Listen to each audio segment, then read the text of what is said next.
നമസ്കാരം. കൃഷ്ണാരി മിത്രത്തിലേക്ക് എല്ലാവർക്കും ഒരിക്കൽ കൂടി സ്വാഗതം. സവിതയാണ് കേട്ടോ. ശ്രീകൃഷ്ണ ഗോവിന്ദ ഹരേ മുരാരേ ഹേ നാഥനാരായണ വാസുദേവ. ശ്രീകൃഷ്ണ ഗോവിന്ദ ഹരേ മുരാരേ ഹേ നാഥനാരായണ വാസുദേവ. ശ്രീ ഗുരുവായൂരപ്പ ശരണം ഹരേ. ഇന്നത്തെ സത്സംഗത്തിലേക്ക് എല്ലാവർക്കും ഒരിക്കൽ കൂടി സ്വാഗതം. ഇന്നും ശ്രീ ഗുരുവായൂരപ്പന്റെ ദിവ്യകാരുണ്യം കൊണ്ട് ഒരിക്കൽ കൂടി നിങ്ങളുടെ മുമ്പിലേക്ക് എത്താൻ സാധിച്ചിരിക്കുകയാണ്. സത്സംഗത്തിലൂടെ നമുക്ക് എല്ലാവർക്കും ഗുരുവായൂരപ്പനെ കുറിച്ച് കുറച്ചു നേരം അനുസ്മരിക്കാൻ ഭഗവാൻ ഭാഗ്യം തന്നിരിക്കുകയാണ്.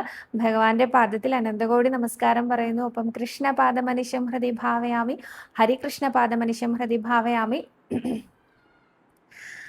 ഇന്നും കുറച്ച് ചോദ്യങ്ങളും ഉത്തരങ്ങളും ഒക്കെ ആയിട്ടാണ് വന്നിരിക്കുന്നത്. ഈ ചോദ്യോത്തരങ്ങളിൽ നിന്ന് തന്നെ നമുക്ക് ഭഗവാനെ അനുസ്മരിക്കാനുള്ള അനേകം അവസരങ്ങൾ അദ്ദേഹം തരാതിരിക്കില്ല എന്ന് തന്നെയാണ് എനിക്ക് തോന്നുന്നത്. അതുകൊണ്ട് നമുക്ക് ചോദ്യോത്തരങ്ങൾ ആദ്യം തന്നെ നോക്കാം അല്ലേ. ലീന രാജിമോൻ എന്ന ഭക്തയാണ് ചോദിച്ചിരിക്കുന്നത്. സവിത, മഞ്ചാടിക്കുരു, കടുക് എന്നിവ മേടിച്ചാൽ മഞ്ചാടി ചെമ്പിനകത്ത് സമർപ്പിക്കാൻ പറ്റുമോ എന്നാണ്. സമർപ്പിക്കാലോ. മഞ്ചാടി ചെമ്പിലകത്ത് ഇടാറുണ്ട്. ഭക്തജനങ്ങൾ നേരിട്ട് കൊണ്ടുവന്ന് സമർപ്പിക്കാറാണ് പതിവ് കേട്ടോ. അതേപോലെ തന്നെ കടുകും മഞ്ചാടി ചെമ്പിൽ സമർപ്പിക്കുകയൊക്കെ ചെയ്യാം. പക്ഷേ ഇത് ഞാൻ പറഞ്ഞ എല്ലാവരും കൊണ്ട് കടുകിട്ട് കഴിഞ്ഞാൽ മഞ്ചാടിയേക്കാളും കൂടുതൽ കടുകായാൽ ചിലപ്പോൾ അവരെ ദേവസ്വം ജീവനക്കാരനെ ഓടിച്ചിട്ട് തല്ലാനുള്ള സാധ്യതയുണ്ട്. അതുകൊണ്ട് കടുക് നമുക്ക് പാക്കറ്റിൽ വാങ്ങിയിട്ട് ഗുരുവായൂരപ്പന ഭണ്ഡാരത്തിന്റെ മുകളിൽ സമർപ്പിച്ചാലും മതി കേട്ടോ. അടുത്തതായിട്ട് ശൈല വിപിൻ എന്ന ഭക്തയാണ് ചോദിച്ചിരിക്കുന്നത്. നമസ്കാരം സവിത, ഒരു കാര്യം ചോദിച്ചോട്ടെ. ഈ വീഡിയോയിൽ ഒരു ചേച്ചി 12 നമസ്കാരം ചെയ്യാറുണ്ടെന്ന് പറഞ്ഞല്ലോ. 12 കഴിഞ്ഞാൽ പിന്നെ എത്രയാണ് ചെയ്യേണ്ടത്? ഞാൻ എണ്ണാറില്ല. നാരായണീയത്തിലെ 100ാമത്തെ ദശകം ചൊല്ലിക്കൊണ്ട് നമസ്കരിക്കും. അപ്പോൾ 12ൽ കൂടുതൽ പ്രാവശ്യം നമസ്കരിക്കും, എണ്ണാറില്ല. അതൊറ്റ സംഖ്യ ഇരട്ട സംഖ്യ എന്നൊന്നും ഇല്ലല്ലോ അല്ലേ സവിതേ? പിന്നെ കഴിഞ്ഞ ദിവസത്തെ ഒരു വീഡിയോയിൽ വിളക്ക് കരിന്തിരി കത്തുന്ന കാര്യം പറഞ്ഞില്ലേ? അങ്ങനെ കത്തിയാൽ അപ്പോൾ ഒന്നും ചെയ്യേണ്ടതില്ലല്ലോ, അടുത്ത നേരത്തേക്ക് വിളക്ക് കഴുകി ഉപയോഗിച്ചാൽ പോരെയെന്ന്. തീർച്ചയായിട്ടും വിളക്ക് കഴുകി ഉപയോഗിച്ചാൽ മതി. കരിന്തിരി കത്തിയാൽ അത് അപ്പം തന്നെ കെടുത്തണം കേട്ടോ. കത്തി കഴിഞ്ഞോട്ടെ എന്ന് വിചാരിക്കേണ്ട, പെട്ടെന്ന് തന്നെ അത് നിർത്തണം എന്നാണ് പറയാറുള്ളത്. ഇനി നമസ്കാരത്തിന്റെ കാര്യത്തിൽ എണ്ണത്തിനൊരു കണക്കൂല. നിങ്ങൾക്ക് ഇഷ്ടമുള്ളത്ര നമസ്കരിക്കാം.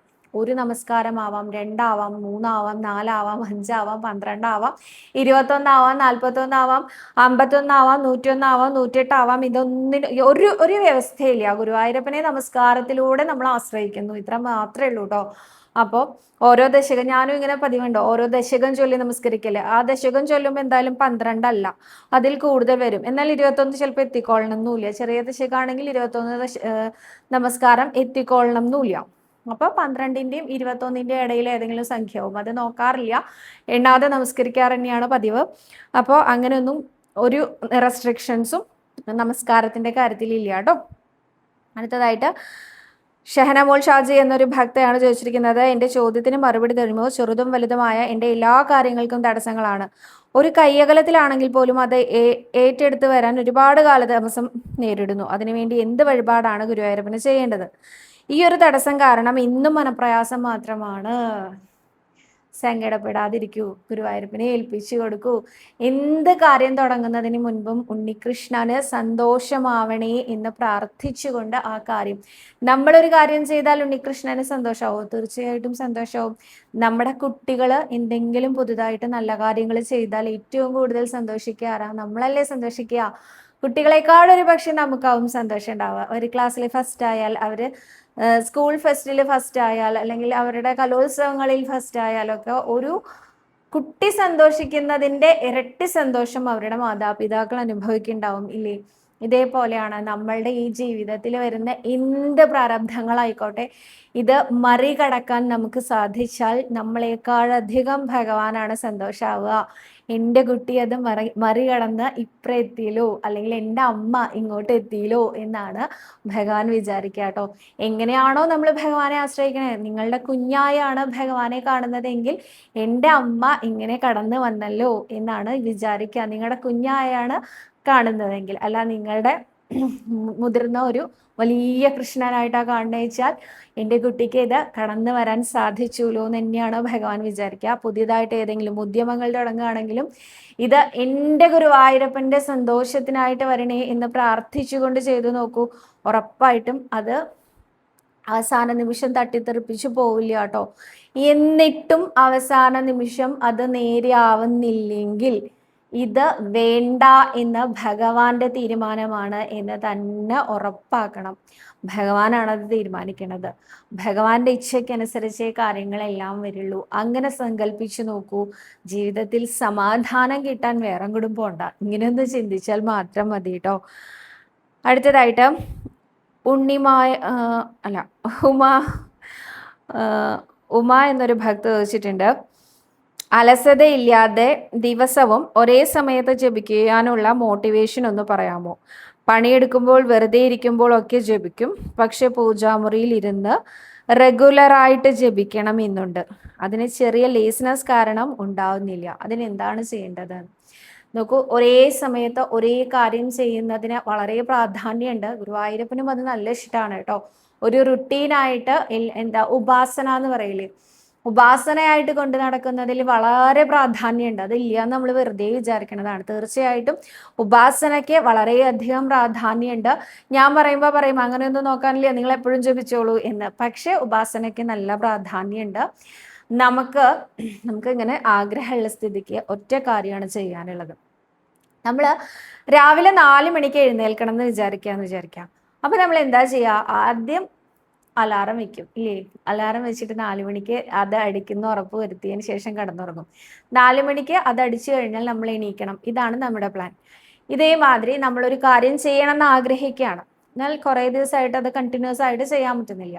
അപ്പൊ നമ്മൾ എന്താ ചെയ്യേണ്ടത് വെച്ചാൽ അതങ്ങോട്ട് എഴുതുക. ഒരു പേപ്പറോ പുസ്തകമോ അങ്ങനെ എന്തെങ്കിലുമൊക്കെ എടുത്തിട്ട് അത് എഴുതുക. എന്നിട്ട് ഗുരുവായൂരപ്പൻ്റെ മുമ്പിൽ കൊണ്ടുപോയി വയ്ക്കുക. നമ്മുടെ പൂജാമുറിയിൽ ഉണ്ണികൃഷ്ണൻ ഉണ്ടാവുമല്ലോ, അല്ലെങ്കിൽ നമ്മൾ വിളക്ക് വയ്ക്കുന്നിടത്ത് ഉണ്ണികൃഷ്ണൻ ഉണ്ടാവുമല്ലോ. ഈ ഉണ്ണികൃഷ്ണന്റെ അടുത്ത് കൊണ്ടുപോയി വെച്ചിട്ട് പറഞ്ഞു, എനിക്ക് ഇതാണ് ആഗ്രഹം കേട്ടോ ഭഗവാനെ, ഇതൊന്ന് നേരെയാക്കി തരണേ എന്ന് പ്രാർത്ഥിക്കുക. എനിക്ക് നാളെ രാവിലെ കൃത്യം 5 മണിക്ക് നെയ്വിളക്ക് കത്തിച്ചു വെച്ച് ഗുരുവായൂരപ്പന്റെ മുമ്പിൽ ഒരു 108 തവണ നമസ്കരിക്കണം എന്ന് ആഗ്രഹമുണ്ട്. ഉണ്ണി തരാക്കി തരണം കേട്ടോ എന്ന് പറഞ്ഞു നോക്കൂ. ഭഗവാൻ എന്തായാലും നേരെയാക്കി തരും. നമ്മൾ എന്താണോ ആഗ്രഹിക്കുന്നത്, നമ്മുടെ ആഗ്രഹത്തിനനുസരിച്ച് പ്രവർത്തിക്കുന്നവനാണ് ഗുരുവായൂരപ്പൻ. ആ വൃന്ദാവന ലീലയൊക്കെ പറയുന്ന സമയത്തുണ്ടല്ലോ, ഓരോ ഗോപികയുടെയും ഹൃദയം എന്താണെന്ന് അറിഞ്ഞു പ്രവർത്തിക്കുന്നതാണ് ഗുരുവായൂരപ്പൻ. ഒരു നോട്ടത്തിലുണ്ടത്രേ ഭഗവാന്റെ ആ ഒരു. ഇന്ന് ഞാൻ ആചാര്യന്റെ പ്രഭാഷണം കേട്ട് വന്നിട്ടാട്ടോ നിങ്ങളോട് സംസാരിക്കണേ. അപ്പോൾ ആ ഗോവർദ്ധന പർവ്വതം ഉയർത്തി നിന്ന ആ ഒരു കഥയാണ് കേട്ടോ ഞാൻ കേട്ടത്. വലിയ ഇഷ്ടമാണ് ആ ഭാഗം കേൾക്കാൻ.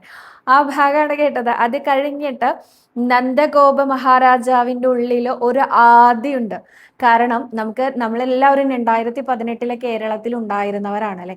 അപ്പൊ ഈ 2018 കഴിഞ്ഞതിന് ശേഷം ഒരു ഫ്ലഡ് വന്നാൽ, വെള്ളപ്പൊക്കം വന്നാൽ എന്താണ് സംഭവിക്കുക എന്ന് നമുക്ക് എല്ലാവർക്കും അറിയാമല്ലേ. ഏകദേശം നമ്മൾ കേട്ടിട്ടെങ്കിലും ഉണ്ടാവാതിരിക്കില്ല, നമ്മുടെ ഒരു ബന്ധുവെങ്കിലും അതിൽ പെടാതിരിക്കില്ല അല്ലെ. ഒരു വീട് നശിക്കുന്ന രീതി, അല്ലെങ്കിൽ ഒരു സാധന സാമഗ്രികൾ നശിക്കുന്ന രീതി, ഇതൊക്കെ നമുക്ക് അറിയാവുന്നതാണ്. ഇതിൽ നിന്നൊക്കെ റിക്കവർ ആവാൻ ഇത്രത്തോളം ബുദ്ധിമുട്ട് അനുഭവിച്ചു ഓരോരുത്തരും എന്നും നമുക്കറിയാം അല്ലെ. അപ്പോൾ ഒരു വൃന്ദാവനം മുഴുവനായിട്ടും നിന്നിങ്ങനെ എന്താ പറയുക, വെള്ളപ്പൊക്കത്തിലൂടെ ഒലിച്ചു പോവാണ്. അതിനുശേഷമാണ് നന്ദഗോപ മഹാരാജാവ് അടക്കമുള്ള മറ്റേ ഗോപന്മാര് ഈ ഗോവർദ്ധന പർവ്വതത്തിന്റെ താഴത്ത് നിന്ന് മുകളിലേക്ക് വന്ന് അവരുടെ വൃന്ദാവനം വീണ്ടും കാണുന്നത്. ആ സമയത്ത് നന്ദഗോപ മഹാരാജാവിന്റെ ഉള്ളിൽ ഒരു ആദി ഉണ്ടായിരുന്നു. എത്രയോ ബുദ്ധിമുട്ടിയിട്ടാണ് വൃന്ദാവനം കണ്ടെത്തി അവിടെ ഒരു ജീവിത സാഹചര്യം ഉണ്ടാക്കിയെടുത്തത്. ഇപ്പോൾ അതെല്ലാം ഒലിച്ചുപോയി. ഇനി രണ്ടാമത് ഇത് എവിടുന്നാ തുടങ്ങണ്ടേന്ന് അറിയില്ല എന്ന ഭാവത്തിൽ നടക്കുന്ന നന്ദഗോപർക്ക് കാണാൻ സാധിച്ചത് അനേകം അനേകം അനേകം പുതിയ പുതിയ ഗൃഹങ്ങളാണ്. ഓരോ ഗോപന്മാർക്കും പുതിയ പുതിയ പുതിയ ഗൃഹങ്ങൾ, അതിന് വേണ്ട സാധനങ്ങൾ, സാമഗ്രികൾ എല്ലാം ഉണ്ട്. എല്ലാ ദിക്കിലും ഒരേ സമയം പാല് കാച്ചുക എന്ന് പറഞ്ഞാൽ ഒന്ന് ആലോചിച്ച് നോക്കൂ, എന്തൊരു സന്തോഷം ഉണ്ടാവണ കാര്യമല്ലേ. ഈ ഉള്ളവൾക്കും അങ്ങനെ തരായിട്ടുണ്ട് കേട്ടോ. 2 വീടിന്റെ പാല് കാച്ചൽ ഒരാഴ്ച വ്യത്യാസത്തിൽ സാധിച്ചു ഗുരുവായൂരും അമ്പലപ്പുഴയും. അപ്പൊ തന്നെ ഉള്ളിലുണ്ടാവണ ഒരു സന്തോഷം ഉണ്ടല്ലോ, ഗുരുവായൂരപ്പന്റെ അനുഗ്രഹത്തിന്റെ ആ ഒരു വലിപ്പം, ആ ഒരു മഹിമ കണ്ടിട്ട്. അതേ മാതിരി വൃന്ദാവനം മുഴുവനും പുതിയ ഗ്രഹങ്ങൾ, എല്ലാ ഗോപന്മാരും പുതിയ ഗ്രഹത്തിന്റെ പാലുകാച്ചലിലാണ്. ആ സമയത്ത് നന്ദഗോപര് ആ ഉണ്ണികൃഷ്ണന്റെ മുഖത്തേക്കൊന്ന് നോക്കലുണ്ട് അത്രേ. ഉണ്ണികൃഷ്ണനോ ഒരു പുഞ്ചിരിച്ചുകൊണ്ട് അച്ഛൻ്റെ മനസ്സറിഞ്ഞ് പ്രവർത്തിച്ച മകനായിട്ട് ആ കടാക്ഷം തിരിച്ചു നൽകലുണ്ട് അത്രേ. ഇതിൽ കൂടുതൽ എന്താ വേണ്ടല്ലേ? അച്ഛൻ്റെ ആദി അറിഞ്ഞുകൊണ്ട് ഭഗവാൻ അവിടെ എല്ലാം നിവർത്തിച്ചു, എല്ലാം നേരെയാക്കി. പുതിയ മൺപാത്രങ്ങൾ വരെ ഉണ്ടായിരുന്നു അത്രേ ഓരോ ഗൃഹങ്ങളിലും. പുതിയ ഉറി കെട്ടി തൂക്കി ഇട്ടിട്ടുണ്ടായിരുന്നു അത്രേ ഓരോ ഗൃഹങ്ങളിലും. അപ്പോൾ അവർക്കുണ്ടായിരുന്നതിനേക്കാൾ മനോഹരമായിരുന്നു ഉണ്ടാക്കി കൊടുത്ത ഈ നന്ദഗോപ മഹാരാജാവിൻ്റെ ഉണ്ണികൃഷ്ണൻ ഉണ്ടാക്കി കൊടുത്ത ആ പുതിയ ഗൃഹങ്ങൾ. അപ്പോൾ എന്ത് കാര്യത്തിനും ഉണ്ണീകൃഷ്ണ ഇത് നേരെയാക്കി തരണേ എന്നൊന്ന് പറയുക മാത്രമേ വേണ്ടൂ, ബാക്കി അവിടെ ഏറ്റൂന്നേ. നമ്മുടെ അലസത മാറണോ നമ്മൾ പറഞ്ഞോളൂ, നമ്മുടെ മടി മാറണോ നമ്മൾ പറഞ്ഞോളൂ, നമ്മുടെ ദുഃഖങ്ങൾ മാറണോ നമ്മൾ പറഞ്ഞോളൂ, പറയേ വേണ്ടൂ, ഭഗവാൻ റെഡിയാണ്. മനസ്സിൽ വിചാരിക്കേ വേണ്ടൂ, ഭഗവാൻ അത് നേരെയാക്കി തരും. അത്ര കണ്ട് നമ്മളെ സ്നേഹിക്കുന്നവനാണ് നമ്മുടെ ഉണ്ണികൃഷ്ണൻ. അപ്പോൾ അങ്ങനെ ചെയ്തു നോക്കൂ കേട്ടോ. അടുത്തതായിട്ട് 2 പേരാ പറഞ്ഞിരിക്കുന്നത്. ദേവിക PS എന്ന ഒരു ഭക്ത പറഞ്ഞിട്ടുണ്ട്. ഒപ്പം തന്നെ 2 പേര് പറഞ്ഞു. 2 പേരുടെയും പേര് വായിച്ചിട്ടില്ലെങ്കിൽ അവർക്ക് വിഷമാവുന്നുള്ളത് കൊണ്ട് ഞാൻ 2 പേരും വായിക്കാം എന്ന് കരുതിയിട്ടാണ് കേട്ടോ. സുഭദ്ര എന്നൊരു ഭക്തയും 2 പേരും പറഞ്ഞിരിക്കുന്നത് ദാരിദ്ര്യ ദുഃഖം മാറാൻ നാരായണീയത്തിലെ ഏതോ ഭാഗം ജപിക്കണം എന്നാണ് സുഭദ്ര എന്ന ഭക്ത ചോദിച്ചിരിക്കുന്നത്.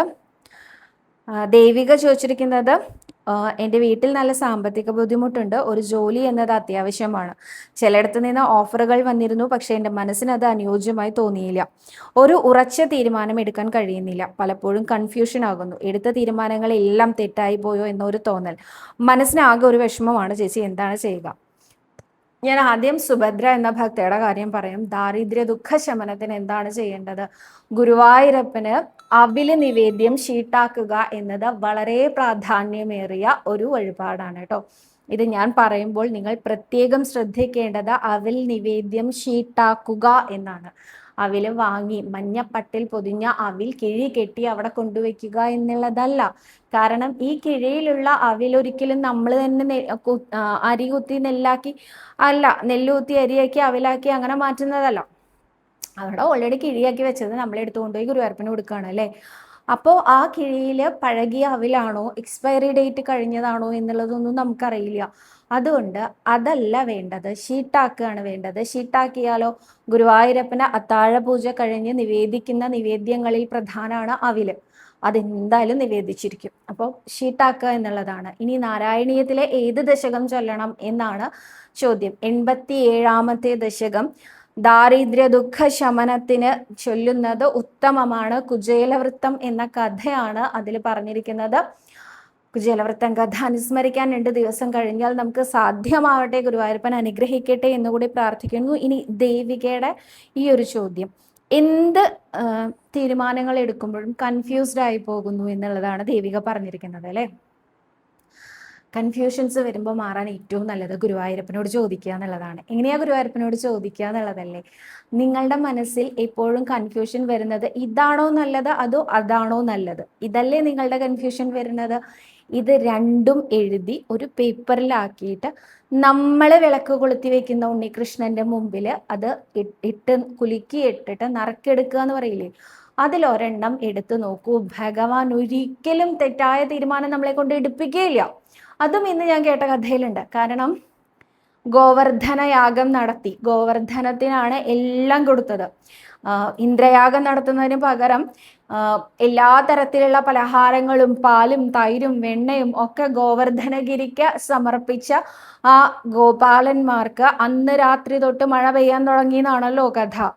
ഈ മഴ പെയ്യുന്ന സമയത്ത് എല്ലാവരും ഉണ്ണീകൃഷ്ണ ഇനി എന്താ ചെയ്യാ ചോദിച്ചിട്ടാ ഓടി വരുന്നുണ്ടായിരുന്നത് നന്ദഗോപഗൃഹത്തിലേക്ക്. ഇനി നമ്മൾ എന്താ ചെയ്യാ ഉണ്ണി, ഇന്ദ്രകോപത്തിനിരയാകുമോ എന്ന പേടിയിലാണല്ലോ എന്ന് പറഞ്ഞിട്ടാണ് വരുന്നത്.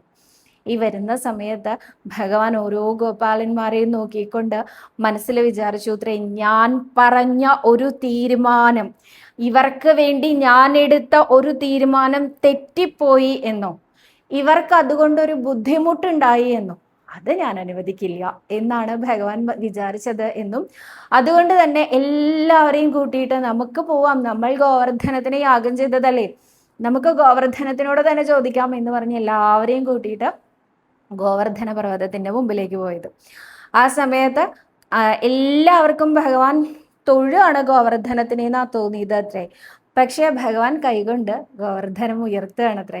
ഇന്ന് വൃന്ദാവനത്തിൽ കാണുന്ന ഗോവർദ്ധനത്തിന് 22 കിലോമീറ്റർ ചുറ്റളവുണ്ട് അത്രേ, ചുറ്റി വരണമെങ്കിൽ. അപ്പോൾ അന്നത്തെ ഗോവർദ്ധനത്തിന്റെ വലിപ്പം എത്രയാവും എന്ന് ആലോചിച്ച് നോക്കൂ. അന്നത്തെ വ്രജവാസികളുടെ എണ്ണം എത്രയാവും എന്ന് ആലോചിച്ച് നോക്കൂ. വ്രജവാസികൾ എന്നാൽ വ്രജത്തിലുള്ള ഗോക്കളെ അടക്കമാണ് കേട്ടോ പറയുന്നത്. എല്ലാവരും ചേർന്ന് ആ ഭഗവാൻ ആ ഗോവർദ്ധനം ഉയർന്നു വന്നപ്പോൾ ആ കുഴിയിൽ ഇറങ്ങി നിന്നോളൂ എന്ന് പറഞ്ഞപ്പോൾ ആരെങ്കിലും മഴ പെയ്യുമ്പോൾ കുഴിയിൽ ഇറങ്ങി നിൽക്കോ? തീർച്ചയായിട്ടും കുന്നിൽ കയറി നിൽക്കാനല്ലേ നോക്കുള്ളൂ. പക്ഷെ ഭഗവാൻ എന്താണോ പറഞ്ഞത് അതാണ് അവർ കേൾക്കാൻ തയ്യാറായത്. അതേ അവർ കേൾക്കുള്ളൂ. അതുകൊണ്ട് എന്താ ഉണ്ടായേ? കുഴിയിൽ ഇറങ്ങി നിന്ന അവർക്ക് രാവേതാ പകലേതാ എന്ന് പോലും തിരിച്ചറിയാതെ 7 ദിവസം നിൽക്കാൻ സാധിച്ചു. സുഖമായി നിൽക്കാൻ, ഭഗവാന്റെ പൊന്നോടക്കുഴൽ നാദം കേട്ടുകൊണ്ട് സുഖമായി നിൽക്കാൻ സാധിച്ചു അത്രേ. 7 ദിവസം കഴിഞ്ഞു വന്നപ്പോഴോ എല്ലാം ശാന്തമായി എന്ന് മാത്രമല്ല, പുതിയ ഗൃഹവും പുതിയ ഗൃഹോപകരണങ്ങളും എല്ലാം അവർക്ക് നേരേക്ക് വെച്ചിട്ടുണ്ട് ഭഗവാൻ. അപ്പോൾ ഭഗവാനോട് ചോദിച്ച് നമ്മൾ എടുക്കുന്ന ഒരു തീരുമാനം പോലും തെറ്റില്ല, അത് ഉറപ്പാണ്. പക്ഷെ ഒരു കാര്യം ഉണ്ട് കേട്ടോ, നമുക്ക് ഇഷ്ടം എ എന്ന ഓപ്ഷൻ കിട്ടുന്നതാണ്. എന്നാൽ നമുക്ക് കിട്ടിയത് ബി എന്ന ഓപ്ഷനാണ് എന്ന് വിചാരിക്കുക. നമ്മൾ വീണ്ടും വീണ്ടും വീണ്ടും നറുക്കെടുത്ത് നോക്കരുത് കേട്ടോ. അത് നമ്മളുടെ തീരുമാനത്തിലേക്ക് എത്തുന്നത് വരെ, ആ എയിലേക്ക് എത്തുന്നത് വരെ നമ്മൾ വീണ്ടും വീണ്ടും നറുക്കിട്ട് നോക്കുന്നത് അടിസ്ഥാനരഹിതമാണ്. അപ്പൊ നമുക്ക് ഒരു തീരുമാനം എടുക്കാൻ കഴിയുന്നില്ല. നമ്മുടെ മനസ്സിൽ എ എന്ന ഓപ്ഷൻ ഉണ്ട്, ബി എന്ന ഓപ്ഷൻ ഉണ്ട് എന്ന് വിചാരിക്കുക. നമ്മൾ രണ്ടും ഭഗവാനോട് ചോദിക്കുന്നു, ഞാൻ എയിൽ തിരഞ്ഞെടുക്കണോ അതോ ബിയിൽ തിരഞ്ഞെടുക്കണോ? എക്ക് ഞാൻ കൊടുക്കുന്ന മാർക്ക് 100-ൽ 60%, എന്നാൽ ബിക്ക് ഞാൻ കൊടുക്കുന്നത് 40%. ഉള്ളൂ. ഭഗവാൻ പറയൂ, ഞാൻ ഇതിൽ ഏതാ തീരുമാനിക്കേണ്ടത്? ഭഗവാൻ കണ്ണടച്ചു പറഞ്ഞു, നിങ്ങൾ ബി തിരഞ്ഞെടുത്തോളൂ എന്ന്. ഉടനെ നമ്മൾ പറയാം, അല്ല ഭഗവാനെ, ബി തിരഞ്ഞെടുത്താൽ അതിനെനിക്ക് അത്രയും കൂടെ ഇഷ്ടമില്ല, എനിക്ക് ഏനോടൊരു ഇത്തിരി അധികം ഇഷ്ടമുണ്ട്. അപ്പോൾ എന്താ ഞാൻ ചെയ്യുക ചോദിച്ചു. രണ്ടാമത് നറുക്കിട്ടു. അപ്പോഴും ഭഗവാൻ പറഞ്ഞു, നിങ്ങൾ ബി തിരഞ്ഞെടുക്കൂ, ബി ആണ് നല്ലത്. അപ്പൊ നമുക്ക് വീണ്ടും, അല്ല ഭഗവാനെ, 2 പ്രാവശ്യം ഞാൻ നറുക്കിട്ട് നോക്കിയില്ലേ, മൂന്നാമത് 1 പ്രാവശ്യം കൂടി ഞാൻ നോക്കിയാലോ? അപ്പൊ ഭഗവാൻ ചിരിക്കും. ഭഗവാൻ അറിയാം എയിലൂടെ പോയാൽ ദുർഘടേ ഉണ്ടാവുള്ളൂ എന്ന്. ഭഗവാൻ ചിരിക്കും. എന്നിട്ടോ ചിരിച്ചിട്ട് ആ എ തന്നെ തരും. നിനക്ക് എയിലൂടെ പോണെന്നാണോ ആഗ്രഹം? നീ പോയിട്ട് വരൂ എന്ന് പറയും. എന്നിട്ട് നമ്മളെ, എന്നാൽ ആ എ എന്ന പാത ഉണ്ടല്ലോ വലിയൊരു ഗർത്തത്തിലേക്കാട്ടോ നമ്മളെ കൊണ്ടുപോകുണ്ടാവുക. നമ്മൾ ആ ഗർത്തം കാണുന്ന ഘട്ടം വരെ ഭഗവാൻ എത്തിക്കുള്ളൂ. അതിൽ വീഴ്ത്തിയിട്ടില്ല, ഉറപ്പാ. അപ്പം ഇങ്ങോട്ട് പിടിച്ചു വലിക്കും. അപ്പോഴും പറഞ്ഞില്ലേ ഞാൻ നിന്നോട് ബി എന്ന ഓപ്ഷൻ തിരഞ്ഞെടുക്കാൻ? അപ്പം നമ്മളോട് ചോദിക്കും, എന്തിനാ അതിനൊക്കെ നിൽക്കണേ? ആദ്യം ഒറ്റ തവണ ഭഗവാനോട് ചോദിക്കൂ. ആ ചോദ്യത്തിന് ഭഗവാൻ കൃത്യമായ ഉത്തരം പറയും. കഴിഞ്ഞ ദിവസവും കൂടി ഒരമ്മയ്ക്ക് ഉണ്ടായ അനുഭവം എന്ന് പറഞ്ഞ് എന്നെ വിളിച്ച് സംസാരിച്ചിരുന്നു. കാരണം ആ അമ്മ മകന് പഠിക്കാൻ പോവാനുള്ള ഓപ്ഷന്, മകന് BSc നഴ്സിംഗ് പഠിക്കണം എന്ന് ആഗ്രഹമാണ് എന്ന് പറഞ്ഞു വന്നു. അമ്മയ്ക്കും അച്ഛനും ഒട്ടും താല്പര്യമില്ല. അന്വേഷിച്ച് ചെന്നപ്പോൾ ആ മകന്റെ കൂട്ടുകാരി പഠിക്കുന്നത് BSc നഴ്സിംഗ് ആണ്. കൂട്ടുകാരിയോടൊപ്പം പോകാൻ വേണ്ടിയിട്ടാണ് ഈ കുട്ടി ഇത് പറഞ്ഞുകൊണ്ടിരിക്കുന്നത്. അപ്പോൾ എന്ത് ഞാൻ ചെയ്യണം? എൻ്റെ ഭർത്താവ് നിർബന്ധമായിട്ടും പറഞ്ഞു പോവണ്ടെന്ന്. എന്നാലും ഞാൻ അമ്മയല്ലേ, എൻ്റെ മകൻ്റെ വിഷമം കാണുമ്പോൾ എനിക്ക് സങ്കടം വരുന്നു. ഞാൻ എൻ്റെ ഭർത്താവിനോടൊന്ന് നിർബന്ധിച്ചോട്ടെ, എന്താ ഞാൻ ചെയ്യുക എന്ന് ചോദിച്ചിട്ട് ആദ്യം എന്നെ വിളിച്ചിട്ടുണ്ടായിരുന്നു. അപ്പം ഞാൻ ഈ ഓപ്ഷനാണ് പറഞ്ഞു കൊടുത്തത്. ചേച്ചി ഒരു കാര്യം ചെയ്യൂ, ചേച്ചി ഈ 2 ഓപ്ഷനും എഴുതിയിട്ട് ഭഗവാനോട് ചോദിക്കൂ, ഞാൻ ഇതിൽ ഏതിനാണ് മകനെ പറഞ്ഞേക്കേണ്ടത്? ഭഗവാനെ സംശയമൊന്നും ഉണ്ടായിരുന്നില്ല. BSc നഴ്സിംഗ് വേണ്ട എന്നായിരുന്നു ഇത്രയും പറഞ്ഞത്. അപ്പൊ ഈ അമ്മയും മിണ്ടാതിരുന്നു. അച്ഛൻ്റെ തീരുമാനപ്രകാരം മകൻ ഡിഗ്രിക്ക് ചേരുകയും ചെയ്തു. BSc നഴ്സിംഗ് വേണ്ടാന്ന് വെച്ചു. ഇപ്പോ ആ അമ്മ വിളിച്ചിട്ട് പറയാണ്, ജീവിതത്തിൽ എടുത്ത ഏറ്റവും നല്ല തീരുമാനം ഇതായിപ്പോയി എന്ന് മകൻ തന്നെ പറയുന്നുണ്ട് എന്ന്. അപ്പോൾ ഒന്ന് നോക്കി നോക്കൂ, ഭഗവാൻ നമ്മളെ ഒരിക്കലും കൺഫ്യൂഷനിൽ നിന്നുള്ള കുഴിയിലേക്ക് വിടുകയില്ല കേട്ടോ. ഗുരുവായൂരപ്പനെ അനുസരിക്കാൻ നമ്മളൊന്ന് തയ്യാറായാൽ മതി. അദ്ദേഹം നമ്മളെ കൊണ്ട് നടക്കുക തന്നെ ചെയ്യും, കൊണ്ട് നടത്തുക തന്നെ ചെയ്യും.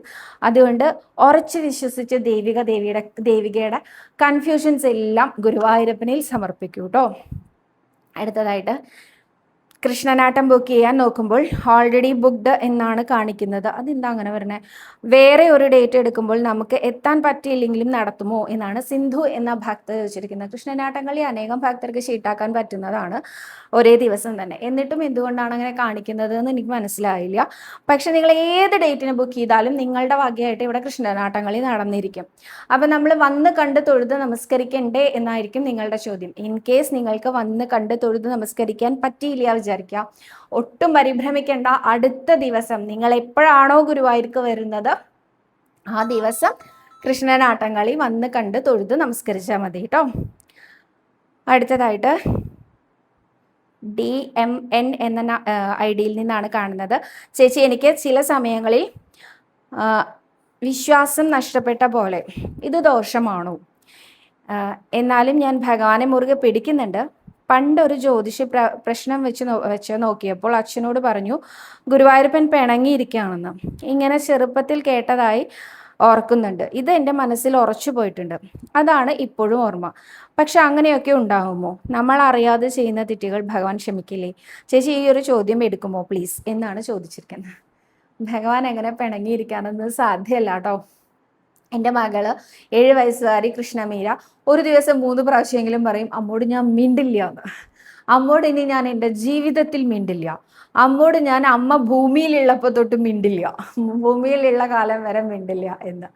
അപ്പോൾ നമ്മൾ സങ്കടപ്പെടണം, അയ്യോ മോളെ അങ്ങനെ മിണ്ടില്ലേ എന്ന് ചോദിക്കണം. പക്ഷെ ഏതാണ്ട് ഒരു 4 മിനിറ്റിൽ കൂടുതൽ ഇന്നേ വരെ കൃഷ്ണമീരയ്ക്ക് എന്നോട് മിണ്ടാതിരിക്കാൻ സാധിച്ചിട്ടില്ല കേട്ടോ.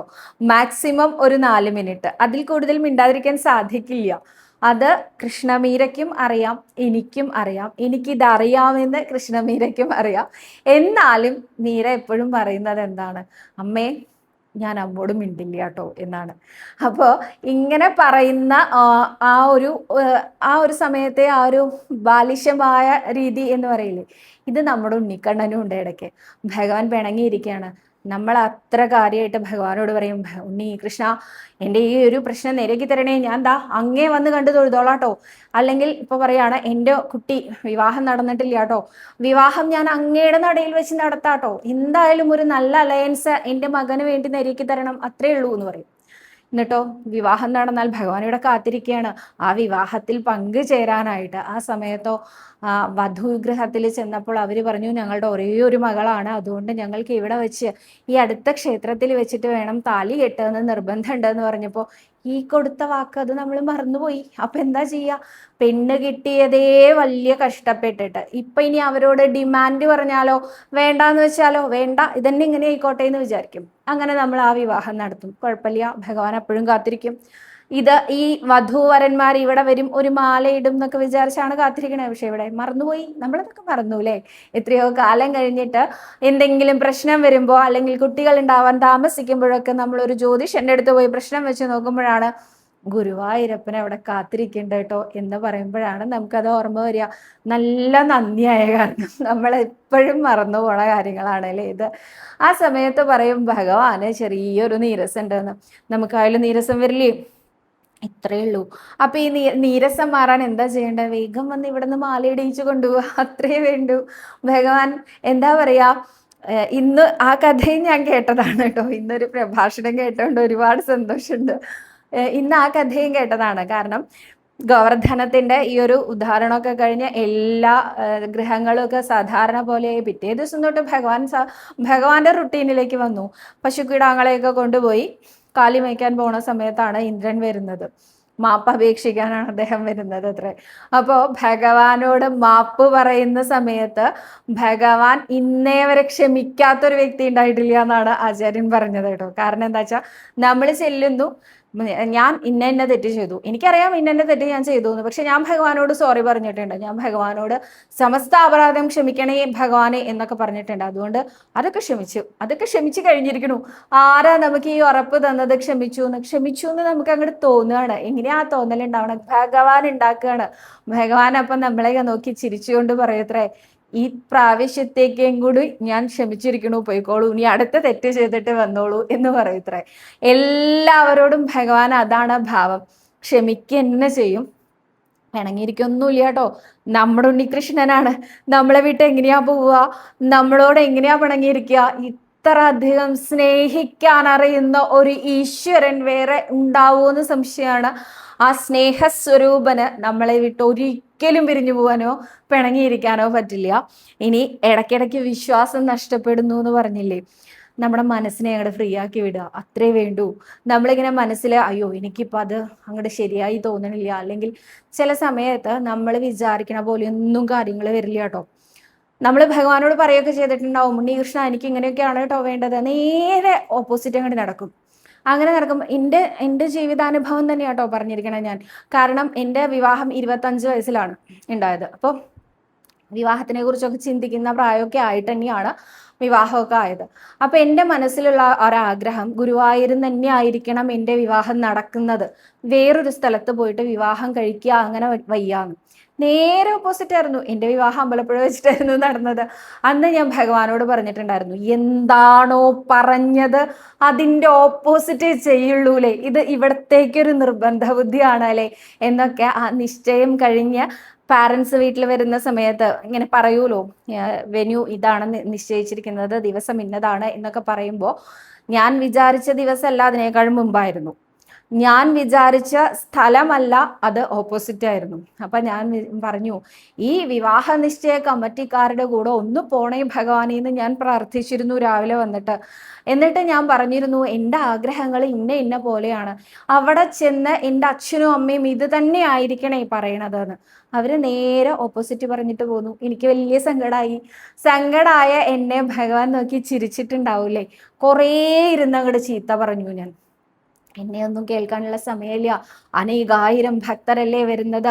ആ ചീത്ത വിളിക്കുക പറഞ്ഞാൽ മോശമായിട്ടൊന്നും പറയാന്നല്ല കേട്ടോ, നമ്മുടെ മനസ്സിലെ വിഷമങ്ങളൊക്കെ പറയാ, അത്രേ ഉള്ളൂ. അനേകായിരം ഭക്തരല്ലേ വരുന്നത്, അതിൻ്റെ ഇടയിൽ എന്ത് സവിത, ഏത് സവിത, എന്ത് വിവാഹം, സവിതയുടെ വിവാഹം എവിടെ വെച്ചായാൽ എനിക്കെന്താ വിരോധം, ഇതൊക്കെയല്ലേ ഭാവം എന്നൊക്കെ അങ്ങനെ ഞാനിങ്ങനെ വെറുപെറുത്തത്.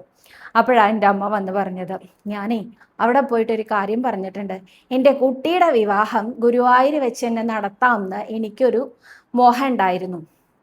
ഇപ്പം അത് അവർ പറ്റില്ല പറഞ്ഞു, അവിടെ വെച്ചാ നടത്തണേന്ന് പറഞ്ഞു, അതുകൊണ്ട് വിരോധമില്ല. പക്ഷെ ഒരു മാല ഇടണം ഭഗവാന്റെ നടയിൽ നിന്ന് ഇന്ന് ഞാൻ പ്രാർത്ഥിച്ചിട്ടുണ്ട്. ആ ഉണ്ണിയോട് ഞാൻ പറഞ്ഞിട്ടുണ്ട്, ഉണ്ണി ഇങ്ങനൊരു വഴിപാട് ഈ അമ്മ നേർന്നിട്ടുണ്ട്, ഉണ്ണിക്ക് അതിലോ എതിർപ്പൊന്നുമില്ലല്ലോ എന്ന് ചോദിച്ചിട്ടുണ്ട്. അതിന് വിരോധമൊന്നുമില്ല എന്ന് ആ ഉണ്ണി സമ്മതിക്കുകയും ചെയ്തു എന്ന് പറഞ്ഞു. അപ്പൊ ഞാൻ വിചാരിച്ചു, നോക്കൂ, ഞങ്ങളുടെ ഇടയിൽ അങ്ങനെ ഒരു മാലയിടൽ ചടങ്ങില്ല കേട്ടോ. മന്ത്രപൂർവം ആണ് എല്ലാ ക്രിയകളും ചെയ്തിട്ടാണ് വിവാഹം, വേളി എന്നാണ് പറയുക, വിവാഹം വേണ്ടത്. അപ്പൊ ഈ ഒരു മാലയിടൽ ചടങ്ങില്ല. അപ്പൊ ഭഗവാൻ അവിടെ എൻ്റെ മനസ്സറിഞ്ഞു, നടയിൽ വന്ന് എൻ്റെ മുന്നിൽ നിന്ന് മാലയിട്ടോളൂ കുട്ടി എന്ന് പറഞ്ഞു എന്നുള്ളതല്ലേ അതിൻ്റെ സത്യം. അപ്പൊ നമുക്ക് ഇടയ്ക്ക് നമ്മൾ വിചാരിക്കുന്നതിൻ്റെ ഓപ്പോസിറ്റ് ആണ് നടക്കുക. അപ്പൊ നമുക്ക് തോന്നും വിശ്വാസം കുറഞ്ഞു, അല്ലെങ്കിൽ നമ്മളെ ഒന്നും ഭഗവാൻ കണ്ടു നടിക്കില്ല. ഭഗവാൻ വിചാരിച്ച എല്ലാം നടക്കും, പക്ഷെ നമുക്ക് വേണ്ടി വിചാരിക്കില്ല. ഇങ്ങനെയൊക്കെ ഒരു തോട്ട് പ്രോസസ് നമ്മുടെ മനസ്സിലൂടെ കടന്നു പോകാൻ സാധ്യതയുണ്ട്. ആ സമയത്ത് നമ്മൾ എന്താ ചെയ്യേണ്ടതെന്നറിയോ? അതൊക്കെ അങ്ങോട്ട് വിളിച്ചു പറയാ നമ്മുടെ ഉണ്ണികൃഷ്ണനോട്. ഏറ്റവും നല്ല ഭാഷയിലായിരിക്കണം കേട്ടോ പറയുമ്പോൾ. ഞാൻ ഇങ്ങനെയൊക്കെ വിചാരിച്ചിരുന്നു, പക്ഷെ അങ്ങ് ഇങ്ങനെയൊന്നും അല്ല എന്നെ കൊണ്ട് ചെയ്യിപ്പിക്കണത്, എനിക്ക് നല്ല വിഷമമുണ്ട് എന്നൊക്കെ പറഞ്ഞു നോക്കൂ. 2 ദിവസത്തിനുള്ളിൽ അതിനുള്ളിൽ മറുപടിയുമായിട്ട് പുഞ്ചിരിച്ചു കൊണ്ടങ്ങോട്ട് വരും നമ്മുടെ ഉണ്ണികൃഷ്ണൻ. അതിൽ യാതൊരു സംശയവും ഇല്ല കേട്ടോ. ഇതിൽ ഈ കുട്ടി ഒരു കാര്യം കൂടി പറഞ്ഞിട്ടുണ്ട്, ഞാൻ ഭഗവാനെ മുറുകെ പിടിക്കുന്നുണ്ടെന്ന്. വിടണ്ട, ആ പിടി അങ്ങനെ തന്നെ ഉറച്ചു പിടിച്ചോളൂ കേട്ടോ. അപ്പോൾ എല്ലാം ശരിയാക്കി തരട്ടെ ഗുരുവായൂരപ്പൻ. പ്രിയ സന്തോഷ് എന്ന ഭക്തയാണ് ചോദിച്ചിരിക്കുന്നത്, എനിക്ക് ഒരു വീടിന് വേണ്ടി കൃഷ്ണനാട്ടം വഴിപാട് നേർന്നിട്ടുണ്ട്. ഏത് കൃഷ്ണനാട്ടം കളിയാണ് ഷീട്ടാക്കേണ്ടത്? അഭീഷ്ടകാര്യ സിദ്ധിക്ക് ബാണയുദ്ധം കൃഷ്ണനാട്ടം കളിയാണ് നടത്തേണ്ടത്. 3000 രൂപയാണ് ബാണയുദ്ധം കൃഷ്ണനാട്ടം കളിക്ക്. അത് എന്തിനും അഭീഷ്ടകാര്യ സിദ്ധി എന്നാട്ടോ പറയുന്നത്.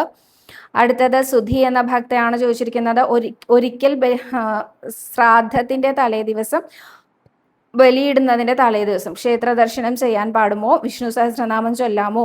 ഇത് രണ്ടും ചെയ്യാം. ശ്രാദ്ധത്തിന്റെ തലേ ദിവസം ശുദ്ധമായിട്ടല്ലേ നമ്മൾ ഉണ്ടാവുക. ബലിയിടാം, ക്ഷേത്ര ദർശനം നടത്താം, വിഷ്ണു സഹസ്രനാമം ചൊല്ലുകയും ചെയ്യാം കേട്ടോ. സവിത, മരണശൈലിയിൽ കിടക്കുന്ന ഒരാളെ വായിച്ചു കേൾപ്പിക്കാൻ പറ്റിയ അധ്യായം നാരായണീയത്തിലുണ്ടോ? എല്ലാ അധ്യായവും, ഏത് അധ്യായം വേണമെങ്കിലും. പക്ഷെ രണ്ടാമത്തെ അധ്യായമോ അല്ലെങ്കിൽ 100-ാമത്തെ ദശകമോ, രണ്ടാമത്തെ ദശകമോ അല്ലെങ്കിൽ 100-ാമത്തെ ദശകമോ ഇടയ്ക്കിടയ്ക്ക് ചൊല്ലിക്കൊടുക്കുന്നത് വളരെ നല്ലതാണ്. കാരണം അത് ഭഗവാന്റെ രൂപവർണ്ണനയാണ്. പ്രത്യേകിച്ച് അഗ്രേ പശ്യാമി എന്ന് തുടങ്ങുന്ന 100-ാമത്തെ ദശകം ഭഗവാനെ ഇങ്ങനെ കണ്ടുകൊണ്ട് അവരുടെ ആ ഒരു ജന്മം സായുജ്യമടയട്ടെ. അതുകൊണ്ട് നമുക്ക് അടുത്തിരുന്ന് ഏറ്റവും കൂടുതൽ ചൊല്ലേണ്ടത് 100-ാമത്തെ ദശകമാണ് എന്നാണ് എനിക്ക് തോന്നിയിട്ടുള്ളത് കേട്ടോ. അപ്പോൾ ഇന്ന് അത്രയും, ഇനിയുണ്ട് ചോദ്യങ്ങൾ. ഞാനിങ്ങനെ വിശദമായി പറയണ കാരണം ചോദ്യങ്ങളുടെ എണ്ണം കുറഞ്ഞു പോകുന്നുണ്ട് കേട്ടോ. പക്ഷെ അടുത്ത ദിവസം ഈ ചോദ്യങ്ങളും കൂടി കൊണ്ടുവരാമെന്ന് വിചാരിക്കുന്നു. അപ്പം ഇന്ന് അത്രയേ ഉള്ളൂ. സർവരോഗ വിനാശന, സർവപാപ വിനാശന, സർവദുഃഖ വിനാശന, സർവസൗഖ്യപ്രദായക ശ്രീ ഗുരുവായൂരപ്പ ശരണം ഹരേ.